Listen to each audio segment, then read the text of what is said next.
High friend, आज আমরা আলোচনা করব ভারতের কয়েকটি বিখ্যাত শহর এবং তার সংলগ্ন যে নদী সেই নদীগুলি নিয়ে এবং সেগুলি কোন রাজ্যে অবস্থিত। তো চলো বেশি দেরি না করে শুরু করা যাক। আমাদের প্রথম প্রশ্ন, শ্রীনগর কোন নদীর তীরে অবস্থিত? দেখো আমি অপশন দিচ্ছি না, একমাত্র উত্তরটি বলে দিচ্ছি। তাহলে শ্রীনগর কোন নদীর তীরে অবস্থিত? শ্রীনগর হলো ঝিলম নদীর তীরে অবস্থিত। এটি কোন রাজ্যে? এটি হলো জম্মু ও কাশ্মীর। পরবর্তী প্রশ্ন, দিল্লি কোন নদীর তীরে অবস্থিত? দিল্লি অবস্থিত যমুনা নদীর তীরে। এটি কোন রাজ্য? এটি দিল্লিতেই। পরবর্তী প্রশ্ন, লুধিয়ানা কোন নদীর তীরে অবস্থিত? লুধিয়ানা শতদ্রু নদীর তীরে অবস্থিত। আর এটি কোন রাজ্য? এটি হচ্ছে পাঞ্জাব। পরবর্তী প্রশ্ন, সম্বলপুর কোন নদীর তীরে অবস্থিত? এটি হলো মহানদীর তীরে অবস্থিত। কোন রাজ্য এটি? না, এটি উড়িষ্যা। পরবর্তী প্রশ্ন, কটক কটক কোন নদীর তীরে অবস্থিত? এর উত্তর কি? এর উত্তর হলো মহানদী। কটক মহানদীর তীরে অবস্থিত, এটিও উড়িষ্যা। পরবর্তী প্রশ্ন, ডিব্রুগড় কোন নদীর তীরে অবস্থিত? তাহলে এর উত্তর কী হবে? এর উত্তর হবে ব্রহ্মপুত্র। এটি কোন রাজ্য? না, আসাম।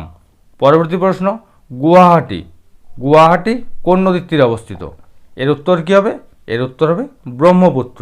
গুয়াহাটি ব্রহ্মপুত্র নদীর তীরে অবস্থিত আর এর রাজ্যটি হলো আসাম। পরবর্তী প্রশ্ন, কলকাতা কোন নদীর তীরে অবস্থিত? তো কলকাতা হুগলি নদীর তীরে অবস্থিত। এটি কোন রাজ্য? এটি পশ্চিমবঙ্গ। পরবর্তী প্রশ্ন, ভাগলপুর কোন নদীর তীরে অবস্থিত? না, ভাগলপুর অবস্থিত গঙ্গা নদীর তীরে। আর এটি কোন রাজ্য? এটি হলো বিহার। পরবর্তী প্রশ্ন, পাটনা পাটনা কোন নদীর তীরে অবস্থিত? পাটনা গঙ্গা নদীর তীরে অবস্থিত। আর এই রাজ্যটি কি? রাজ্যটি হলো বিহার। পরবর্তী প্রশ্ন, আমেদাবাদ আমেদাবাদ কোন নদীর তীরে অবস্থিত? আমেদাবাদ সবরমতী নদীর তীরে অবস্থিত। আর এই রাজ্যটির নাম গুজরাট। পরবর্তী প্রশ্ন, সুরাট সুরাট কোন নদীর তীরে অবস্থিত? সুরাট তাপ্তি নদীর তীরে অবস্থিত। আর এই রাজ্যটির নাম গুজরাট। পরবর্তী প্রশ্ন, এলাহাবাদ কোন নদীর তীরে অবস্থিত?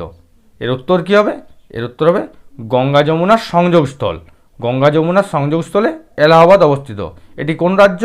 এটি উত্তরপ্রদেশ। পরবর্তী প্রশ্ন, বেনারস বেনারস কোন নদীর তীরে অবস্থিত? বেনারস গঙ্গা নদীর তীরে অবস্থিত। আর এটি কোন রাজ্য? এটি হলো উত্তরপ্রদেশ। পরবর্তী প্রশ্ন, অযোধ্যা অযোধ্যা কোন নদীর তীরে অবস্থিত? না, অযোধ্যা সরয়ূ নদীর তীরে অবস্থিত। আর এটি কোন রাজ্য? এটি হলো উত্তরপ্রদেশ। পরবর্তী প্রশ্ন, লখনৌ লখনৌ কোন নদীর তীরে অবস্থিত? লখনৌ গোমতী নদীর তীরে অবস্থিত। আর এই রাজ্যটি কোনটি? এটিও হলো উত্তরপ্রদেশ। পরবর্তী প্রশ্ন, বদ্রীনাথ বদ্রীনাথ কোন নদীর তীরে অবস্থিত? বদ্রীনাথ গঙ্গা নদীর তীরে অবস্থিত। আর এই রাজ্যটি হলো উত্তরপ্রদেশ। পরবর্তী প্রশ্ন, আগ্রা আগ্রা কোন নদীর তীরে অবস্থিত? আগ্রা যমুনা নদীর তীরে অবস্থিত। আর এই রাজ্যটির নাম হলো উত্তরপ্রদেশ। পরবর্তী প্রশ্ন, কানপুর কানপুর কোন নদীর তীরে অবস্থিত? কানপুর গঙ্গা নদীর তীরে অবস্থিত। আর এর রাজ্যটি কি? এর রাজ্যটি হলো উত্তরপ্রদেশ। হরিদ্বার হরিদ্বার কোন নদীর তীরে অবস্থিত? হরিদ্বার গঙ্গা নদীর তীরে অবস্থিত। আর এই রাজ্যটি কি? রাজ্যটি হলো উত্তরাঞ্চল। পরবর্তী প্রশ্ন, জব্বলপুর জব্বলপুর কোন নদীর তীরে অবস্থিত? জব্বলপুর নর্মদা নদীর তীরে অবস্থিত। আর এই রাজ্যটির নাম কি? এই রাজ্যটির নাম হলো মধ্যপ্রদেশ। পরবর্তী প্রশ্ন, হায়দ্রাবাদ কোন নদীর তীরে অবস্থিত? এর উত্তর কি? না, মুসি নদীর তীরে অবস্থিত হায়দ্রাবাদ। আর এটি কোন রাজ্য? এটি হলো অন্ধ্রপ্রদেশ। পরবর্তী প্রশ্ন, বিজয়ওয়াড়া বিজয়ওয়াড়া কোন নদীর তীরে অবস্থিত? এর উত্তর কি? এর উত্তর হবে কৃষ্ণা। আর এটি কোন রাজ্য? এটি হলো অন্ধ্রপ্রদেশ। পরবর্তী প্রশ্ন, নাসিক নাসিক কোন নদীর তীরে অবস্থিত?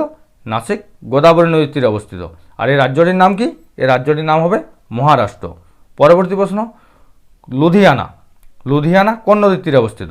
লুধিয়ানা শতদ্রু নদীর তীরে অবস্থিত এবং এই রাজ্যটির নাম হবে পাঞ্জাব। পরবর্তী প্রশ্ন, জামশেদপুর জামশেদপুর কোন নদীর তীরে অবস্থিত? জামশেদপুর সুবর্ণরেখা নদীর তীরে অবস্থিত। আর এই রাজ্যটি কি? রাজ্যটি হলো ঝাড়খণ্ড। পরবর্তী প্রশ্ন, তিরুচিরাপল্লী কোন নদীর তীরে অবস্থিত? তিরুচিরাপল্লী কাবেরী নদীর তীরে অবস্থিত। আর এই রাজ্যটির নাম কি? এই রাজ্যটির নাম হলো তামিলনাড়ু। আশা করছি তোমাদের যদি নদী সংলগ্ন কোনো শহর পরীক্ষায় আসে তো এখান থেকেই আসবে, এর বাইরে আশা করছি তোমাদের দেবে না। তো যাই হোক, এই ভিডিওটি তোমরা ভালো করে একবার দেখে নিও এবং প্রশ্নগুলি খাতায় লিখে নিও এবং দেখা হচ্ছে পরবর্তী ভিডিওতে।